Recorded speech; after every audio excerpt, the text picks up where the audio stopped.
Yes, what is the story? Welcome back to the Game Week 3 preview. It is myself, Nosy, one half of the FPL Draft Show. We are basing this episode all around the questions that you have asked us. So we're starting off with Jaxie's stats section to do with Chelsea players. We're looking at players that you can trade for, players to keep hold of. We're then going to look at the waivers in depth and finally answer your questions that you've asked. There is loads to get through, so let's get into it. Yes, getting into Jaxie's stats section, we are looking at specifically Chelsea midfielders. There has been so many questions about them, mainly because they're easy to pick up because there's so many of them. We're going to looking at them and comparing them. Who is the best option? Now, before I get started, I think it's 13 out of the 20 teams play in the EFL Cup this week, or Chelsea play in the Conference League. So just be very wary of that as we go through it. A lot of this information might change based on who starts. We will be putting stuff up on Twitter, as usual, Instagram, so make sure you're following. But we are looking at Chelsea players and who to pick. We start off with Madueke. Now, I think the biggest thing with the Chelsea midfielders is positioning. Madueke is playing on the right wing and played on the right wing. If we look at his competition, Neto can play on the right wing and Palmer can play on the right wing. The best thing about Madueke is that Palmer is the most nailed and would probably play a number 10. So that is the biggest advantage to Madueke. If you look at his stats, a lot of people left him off or threw him on the waiver this week, and he got 90 minutes. So didn't play any minutes in the first game, 90 minutes in the second game. That's what we're dealing with when we're looking at Chelsea midfielders. So always keep that in your mind. There's so many of them. And even if we think they're nailed, some days they just might not even feature. We know what he did, hat-trick, after roasting Wolves online. So he's really really hot on people's lists because of that hat trick. It's not going to happen every day. So yeah, he's really up there, and for me personally, he's up there. But it's not going to happen every day. He does have that high ceiling. Definitely, Madueke probably has one of the highest ceilings of all the Chelsea midfielders that we're looking through. Um, yeah, we have all these stats there: 0.11 expected assists, big chance created, 4 ball recoveries, and the most important thing, really positive comments from Enzo after the game. On to Mudryk and again his positioning, left wing. And the biggest red flag against Mudryk is that he's a left wing out and out. He hasn't played in any other position for Chelsea really, and he hasn't been great. He had an okay game during the week last week, but in the Premier League, I don't think he's going to make an impact. If you look at his minutes, 0 game week 1 and 45 in game week 2. 0 shots, 0 goals, 0 assists, 0 tackles, 0 interceptions. Um, I think Mudryk is obviously down the pecking order. And at the end of all this, we're going to look at possible lineups, but I don't think I'm factoring Mudryk into this at all. But we have to understand that he might start some games. As a pick, definitely no. But you never know. Every couple of games, he might get that start, which again, when we're talking about FPL or Chelsea assets in general, that does come into it. On to Neto, and this is another player that has been questioned heavily on Instagram. And I picked him up, got an assist last week. Neto can play left wing and he can play right wing. So I think that kind of helps him in that respect. But also, he is a rotation risk. If we look at his competition, Mudryk, Nkunku, Felix, and we can probably add Madueke in there as well. If some days he does play right wing, he has played both, predominantly left. Um, Good stats. Yeah, he already got his return, bought hopefully by Enzo. That's what I'm hoping. And 9 assists in 20 last year. That is his positives. We will see his negatives in the next slide, which are pretty clear. As we can see here, we know his injuries are really, really bad. His history is terrible, and they're not just, a niggle. They're usually 2-3 months, hamstrings going, so on and so forth. So, comment from Maresca, he last played 90 minutes in February. We need to build physical condition. I don't expect him to get consistent 70, 80 minutes in a row, but does have that high up ceiling if we are looking for a fifth choice midfielder. But we'll discuss where we rank him and what his role could be in Chelsea's team when we have them all done. Another thing to caveat why Neto might get in longer term than Mudryk is his defensive duties. And The comment that Maresca made about Madueke is very important. He says the most impressive thing that Madueke did was to track back on the 90th minute. So we know that the system he plays, he needs them wing backs to track back when that counter happens. Okay, they have a lot of attack and presence. When they counter, they need them wingers to fill in. And Neto doing that puts him in a great position to play way more minutes than Mudryk. Now, probably one of the most talked about players in FPL this week in Kunku. Where does he fit in? What is his role and what should you do with him? He can play left wing, right wing, centre forward, number 10. I think this is actually a good thing and a bad thing. We're going to quickly look at Felix after this, and Felix can play similar roles. He can play left wing, centre forward, number 10. So that really, really brings down Nkunku's value. And I know some people said that they picked him very early. I picked him second round, and he could look like a waiver pick at this stage. If we look at his minutes, 57 game week 1, 7 in game week 2, and very little stats to back up his performances.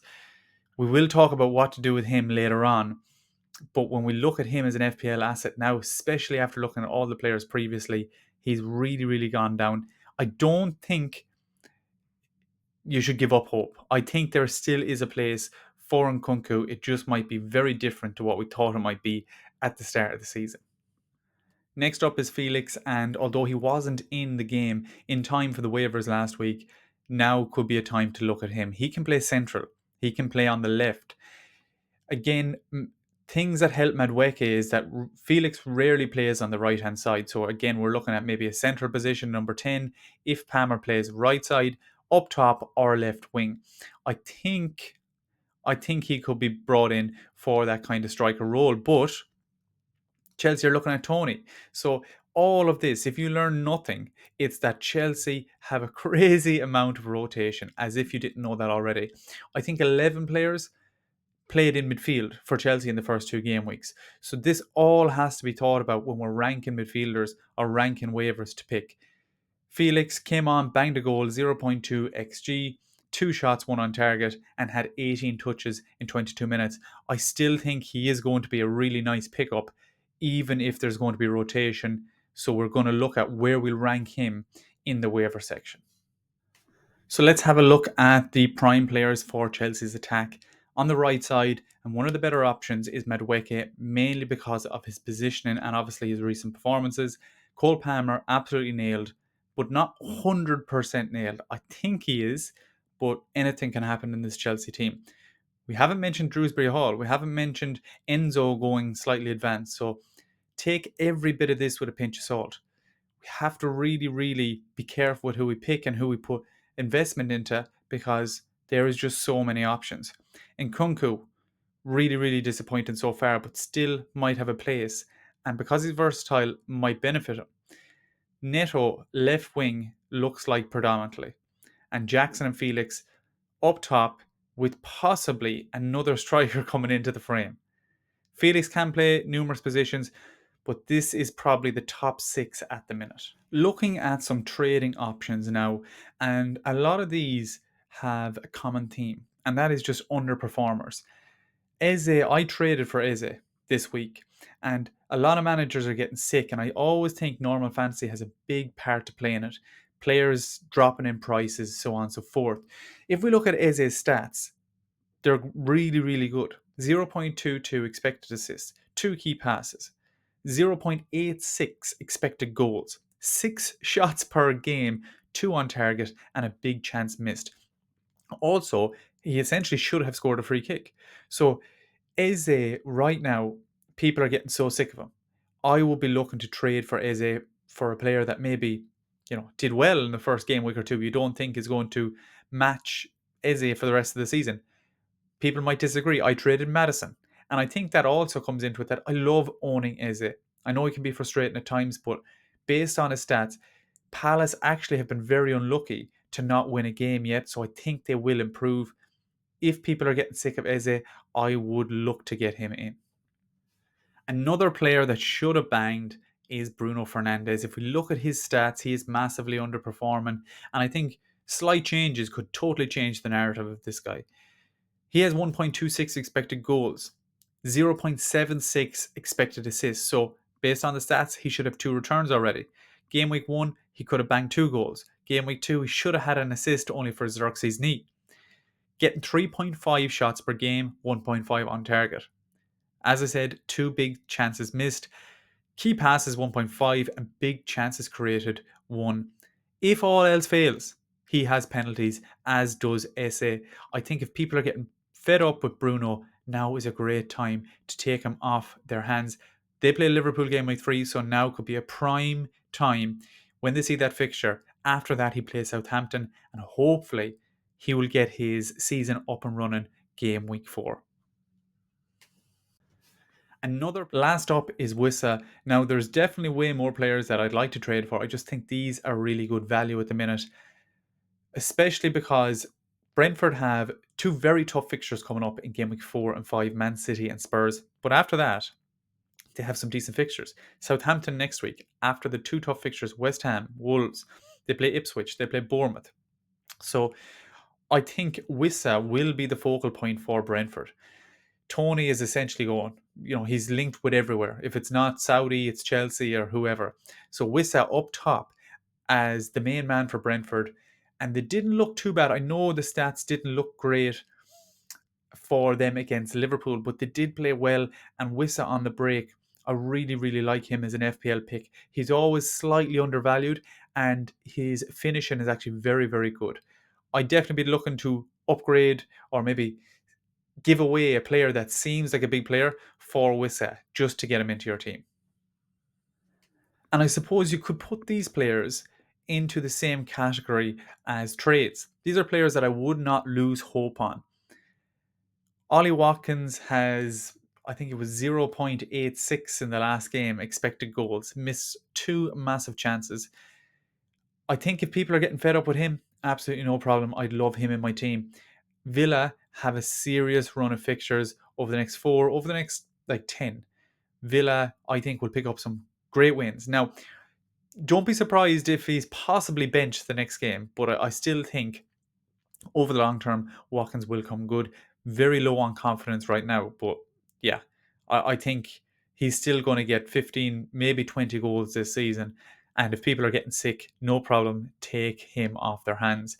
Next one is Isaac, and although Newcastle haven't looked too crazy this year, Isaac has looked very good. He passes the eye test every week. And I think the idea that Isaac isn't playing well comes from normal fantasy. Everyone captained him game week 1, only got an assist. And Newcastle had a tough fixture against Bournemouth away from home. And when I say tough, when you watch the game, Bournemouth actually played very, very well. So Isaac Watkins, they were first round picks. They're still first round picks. If you want to get them in your team, I think now is a great time before they actually start hitting the ground. And then Fulkrug, who, again, a lot of people might have picked up early as a starting forward, didn't start the first 2 games. I expect a game week 3 start from him, and then we can see what he's actually like going forward. So I think now, game week 1 was slightly early to do a lot of these trades. I think game week 3, we've had 2 games of information. We also can nearly predict a couple of weeks in advance. Now is actually a decent time to either take advantage of these or if you have them to hold. Yeah, based on the information, I still think they're going to be good picks. So I'd actually be targeting these players in my team. On to our dilemmas section, and there has been so many questions sent in about these particular players. A lot of managers are fed up with them. What should you do? Foden, Walker, Kunku, Trippier, and Darwin. You probably could put Gakpo in there. Probably could put 1 or 2 more players, but these are the main boys. The issue with these 5 players is that you probably picked them up early and you wanted loads of points from them and you're not even getting minutes. Now, I think starting with Foden, well, his price, his value is on the floor. We expected him not to play game week 1, but the omission from game week 2 was worrying. He is at an all-time low now. If you want to pick him up, I think that's a good idea. If you're getting fed up, be patient. He will still have a good season. It mightn't reach the heights that you expected it to be and him to be like a Saka or something like that. I think Foden is still a hold. Be patient. He will play the majority of minutes. You're not going to waiver him, so I would not trade. The likes of Walker and Trippier, The thing about them is that they were probably picked up as, one of your top or one of your first defenders, maybe Trippier a bit later, and they haven't been playing. Walker, my issue with Walker is that he could possibly play the bigger games.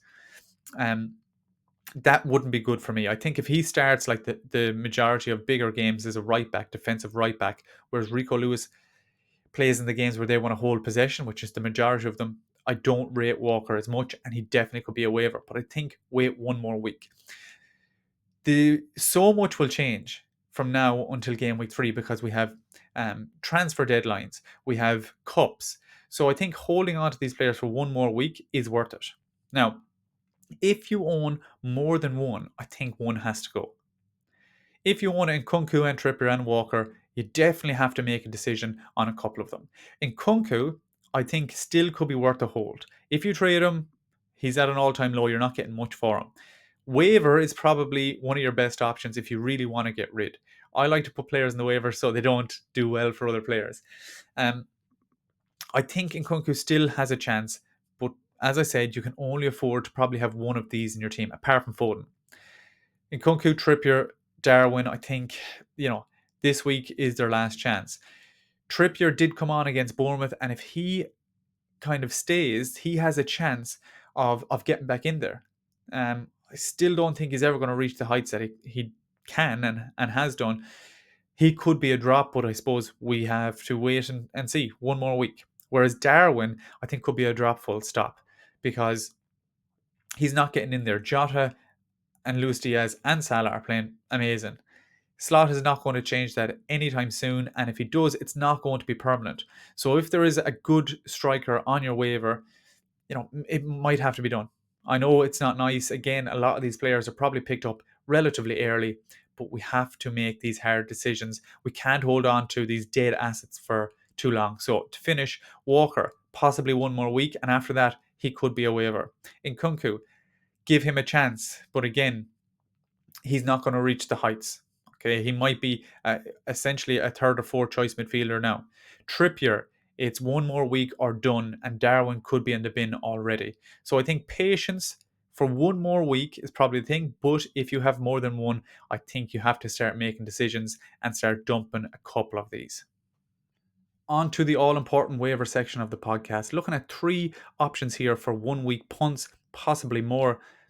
First up is Johnson of Ipswich, and although Ipswich probably won't keep too many clean sheets, they do play Fulham, Brighton, and then Southampton. He did get relatively forward, got an assist game week 2. I don't expect it to happen all the time, but if you're looking for a player that you could start maybe 2 out of the 3 game weeks in maybe a 16 size manager league and you have a rotating defender, Johnson could be a good pickup. Don't expect too much. Hopefully, he gets in similar positions as he did against Man City and maybe a return. If we're looking for someone probably with a better fixture, probably with a higher probability of a clean sheet, Anderson of Fulham, back at his old club, I think he gets to start game week 3. They play Ipswich. Again, we're kind of going against each other. But I think his actual aerial ability and his assist ability is really good. 1 week, Ipswich, if you want to throw him on the waiver after that, that's absolutely fine. But Fulham have looked solid this year. So maybe he could be a hold, but for 1 week, definitely a good pickup. But my top pick for a 1 week punt would be Collins of Brentford, playing Southampton at home. And he always has some good aerial threat. I know they were kind of poor against Liverpool, but he was always in and around the ball when it went into the box. I think, yeah, you could go Roslev, you could go Pinnock, but I think Collins is the most nailed. They play at Southampton, they play at home. And yes, you want to go wing backs for assist potential, but Collins for corners, for free kicks, is always going to be in there. And yeah, hopefully the Irishman gets a return game week 3 against Southampton. Goal and a clean sheet. 3 bonus, that'll be absolutely perfect. On to longer term defenders. And we have some nice options here.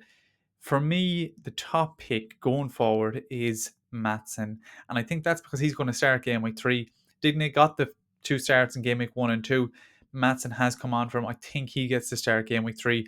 And picking him up now going forward, we can see Villa's fixtures really, really good. Leicester away, Everton, Wolves, Ipswich, United, Fulham, Bournemouth.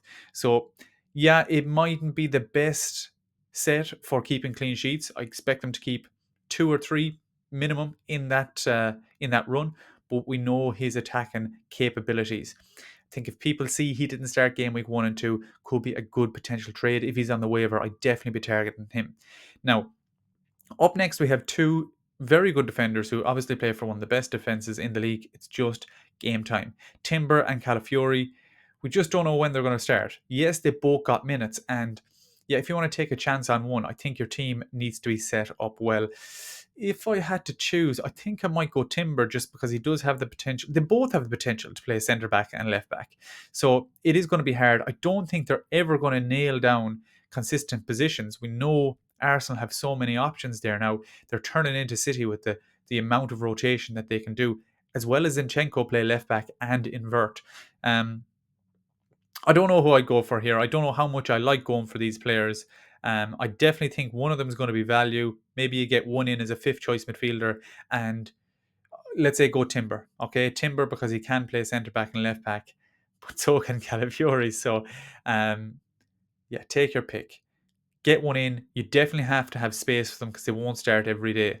But if they do start consistently, if we see a trend over the next 2 or 3 weeks and you have the ability to put them in your team, they could be great pickups. And lastly, Nedeljkovic for Villa could be a great pickup at right back with Matty Cash's injury, but Villa have been in the market and could be, by the time I finish this, they could have a right back bought. If they don't get someone, I think he's a good pickup for a short term. If they do, he's irrelevant. So some good defensive picks. I think I'd be going with Maatsen as high upside, more nailed, and great fixtures. And the most requested question this week, what to do with these midfielders. I have 6 midfielders here and I have them ranked. Starting off at the bottom, Gundogan. Definitely a good option if you have space, and maybe in a larger size league, as a fifth choice midfielder, a waiver midfielder. Get him in, a City asset that will play, a good few minutes. Expect benches, so don't get him in expecting him to solve all your midfield problems. Could be a great pick. We know what he can do, but I wouldn't have him above the likes of Savinho. Really, really good the last day. I was talking to a guy on Instagram. He says, no, I really think this player is going to be good. A City fan. And he was right. 2 assists, won the penalty, got an assist. I know he is going to be rotating. That's why he's kind of down the bottom of the list. Because, again, when you're picking midfielders, you want minutes as essentially number one. I know that sounds counterintuitive. We want goals. But in the draft, if you have a player like a Man City player that some days might get 0 minutes, might get 10 minutes, it could lose you the game. Yes, they can win you a game any week, but I like to have a combination of everything. Savinho really high upside, but Gundogan, we have Foden to come back, Bernardo Silva. There's definitely a lot of competition there. In a similar vein, I have Felix, and Felix could nail down a position more so than Savinho, possibly, if he plays up top. Problem is, Chelsea are in for a striker. Jackson played well, and I still think Jackson is in Enzo's plans. So, yes, they have a very high upside, higher upside than Gundogan, in my opinion, but they have rotation. Slightly more nailed, but a good bit of upside are Madueke and Trossard. Now, a lot of people are thinking about getting rid of Trossard. I think Trossard is going to be a great pick. I think he starts game week 3. And even if he doesn't continue to start, I always like to avoid Trossard, avoid Martinelli in the draft. But Trossard doesn't need that long. So Trossard is still a very good pick. Yes, he mightn't start the games, but his average points per game is still going to be decent. Don't give up hope on him. Unbelievable finisher. And I still think he could nail down the majority of minutes left wing for that Arsenal side, even if he doesn't start every day. I think he's going to play like 60% of minutes. I think 60% of the overall minutes, maybe 65 to 70. I think that's what he's going to get. I think that's plenty for a Trossard to get, 15 goals and assists this season. Madueke, again, in the same vein, on the same kind of style, really high upside, but has a slight risk of rotation just because of the amount of players at Chelsea. But again, high ceiling, can be explosive any given day, but I still think will nail down that spot. But there's a couple of question marks. I probably would go Madueke over Trossard, but that could be a wrong decision. I think Trossard obviously plays for the better team, so that always has to be prioritised. But I think Madueke is slightly more inclined to nail down a position. There's a toss up there, a toss up. But the main man, I think, is Rodgers, performing really well. The main man on Twitter for FPL Twitter, I think he is going to be the heart of Villa and has been already for the first 2 game weeks. There was question marks: will he start? Will he play every game? He's played 90 minutes in the both games and is unlucky not to come away with some returns. Great fixtures coming up, and he's one of these that you probably won't have to worry about for the rest of the season. Mightn't have as high a ceiling as Trossard, as Medweke, or even Savino, but I like the combination of nailness, kind of under the radar, possible high trade value later on if he's guaranteed nailed. I like to think that some people avoid players like Trossard in trades because they don't know where their value's at if they stop starting. Whereas Rodgers hopefully will be a consistent starter for the majority of the season and essentially fulfill his potential FPL wise. So I'd be going Rodgers. If Rodgers is taken, or let's say you don't get him in the waivers, Madueke, then Trossard. I probably have to go Felix or Savino. It's a hard toss up there. Maybe whichever one you prefer. And then Gundogan down the bottom. 6 great options to come into your team in game week 3. Punts in midfielders, we have a couple of them. Looking at the kind of better ones, we're looking at Fulham, who are a decent side, who look good this year. Iwobi and Traore did return game week 2. They do have a great fixture game week 3 against Ipswich. Traore finally got his return. He's notoriously bad for FPL points. I'd probably be going Awoni over him first and foremost because he has more routes to points and is definitely a better finisher. But yeah, a nice fixture. They also, because they're a solid enough team, they look good this year. You know, I'm not saying they're fixture proof, but we don't have to rely on the fixtures as much. Whereas when I'm looking at the other pick, McNeil, we're heavily relying on fixtures and hoping that the team actually turn it around. If we look at their fixtures, you can pick him up for Bournemouth this week. Okay. And if he does nothing and Everton are terrible, that's fine. You can drop him off. If you're in a large size league, I'd recommend this. After that, they play Villa. You're going to bench him for Villa unless you're really stuck. Leicester away. Then they play Palace and Newcastle at home. So although they're not great fixtures, they're at home. And then they play Ipswich, Fulham, and Southampton. So that's like 5 fixtures out of, I think, 9 that you can play and play the fixtures. Hopefully they turn it around. And even if Dyche gets sacked, maybe a new attacking manager comes in and he plays well for him. But I think McNeil, if you were picking anyone based on fixtures from Everton, McNeil is that man. And hopefully they do turn it around. And our final 2 punts for midfielders are 2 Ipswich players, Hutchinson and Smodics. They have some really good fixtures over the long term, including Fulham, Southampton, Everton, Leicester over the next like 6 or 7. So again, really large size league. Looking for a 5th choice midfielder, someone to bring in maybe for 1 game week, see how they get on. If they're good, keep them. Hutchinson and Smodics, as I said, Ipswich will score goals. It just depends how many. If you are looking for a last ditch midfielder, these are probably the best of the rest. And our final 2 punts for midfielders are 2 Ipswich players, Hutchinson and Smodics. They have some really good fixtures over the long term, including Fulham, Southampton, Everton, Leicester over the next like 6 or 7. So again, really large size league. Looking for a 5th choice midfielder, someone to bring in maybe for 1 game week, see how they get on. If they're good, keep them. Hutchinson and Smodics, as I said, Ipswich will score goals.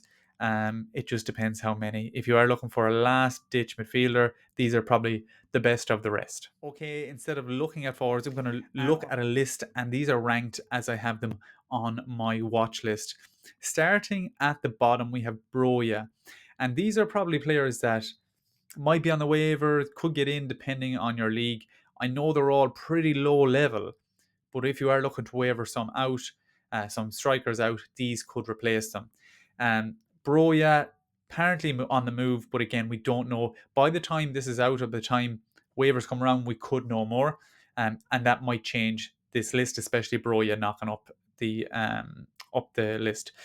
Duran might get the start this week after Ollie Watkins' poor performance, but will never get in full time. So it's just, I think maybe Duran if in a really large size league and you're looking for someone who might come on and get a goal, he could be decent. But in Day, who I think will get the start for Everton this week, and the reason I say that is because they've been so poor that they need something different. They paid 30 million for him. I think he could. I'm not saying he's going to be a great pick, but if you're looking for a 1 week punt this week, picking him up and hoping he starts and they do well, that could be your best bet. Edward, who was on my watch list, is now probably gone off my watch list, but he could play in that number 10. As you'll see up the list, Eddie Nketiah is second. Eddie Nketiah is apparently nearly done to Palace. I really like that move. That obviously brings down Mateta and especially brings down Edward because he's probably not going to play in that number 9 role. Could play slightly deeper and did play well.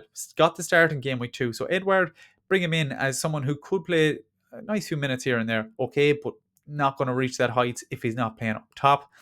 Awoni, I always have Awoni here because if he does get in, I think he's such a clinical finisher. I'm crying out, I always say it. I think he's only played like 30 minutes so far, but if Wood does pick up an injury, because Nketiah is not going there now, Awoni could be like just a gem that you're waiting for something to happen. I wouldn't wish injuries on anyone, but if Wood goes out of form and Awoni bangs one or two, you have a really good striker in your hand. Delap is a playing forward, and they have some good fixtures. As I said, big dude, could score from set pieces. I think I have to prioritize actually playing forwards over non-playing forwards, so that's why Delap is ahead of Awoni, obviously. And top 2, Strand Larson and Nketiah. I've been going on about Strand Larson all season. He got his goal. He could have had more. Had an assist that was offside. He's definitely the best of the rest for strikers. And they have a nice fixture. I think it's Forest this week. Putting Nketiah as a striker, rotation. I don't know how much he's going to play. I don't know what's going to happen. Get him in as a third choice striker that will play minutes this season. Hopefully he bangs. I want to see Eddie do well, but a nice option if you are struggling for strikers. Now, I did say I was going to do my quick fire questions at the end of this, but it's 30 minutes. I know it's going on too long. So what I'm going to do is Thursday night on Instagram, I'm going to get back to all the quick fire questions.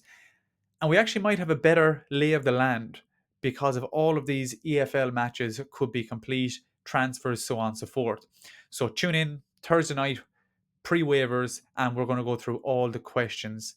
Thank you, as always, for watching, tuning in. If you've made it this far, thank you so much.